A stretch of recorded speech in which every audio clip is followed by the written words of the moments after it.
Sedan mewah merek Ferrari menabrak 5 pengendara lain di kawasan Jalan Jenderal Sudirman, dekat Bundaran Senayan, Jakarta Selatan, pukul 3.30 waktu Indonesia Barat, Minggu 8 Oktober dini hari. Kecelakaan itu berawal saat mobil mewah tersebut melaju dalam kecepatan tinggi dari arah Bundaran Hotel Indonesia menuju Bundaran Senayan. Selanjutnya, mobil Ferrari menabrak mobil dan sepeda motor yang tengah berhenti di lampu merah.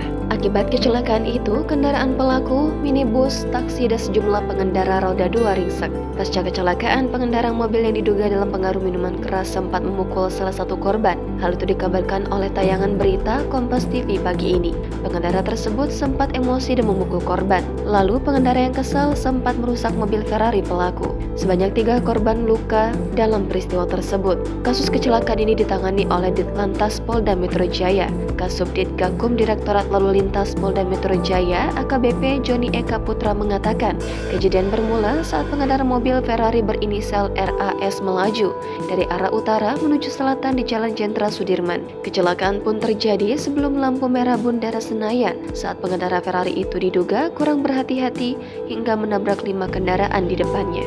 Pengemudi motor Benelli Sport mengalami luka di bagian selangkangan dan kaki terkilir. Sedangkan penumpang motor Honda Verza menderita luka lebam di bagian tangan kanan dan memar di paha kiri setelah ditabrak Ferrari. Kedua korban kemudian dibawa ke Rumah Sakit Muhammadiyah, Kebayoran Baru, Jakarta Selatan untuk mendapatkan perawatan.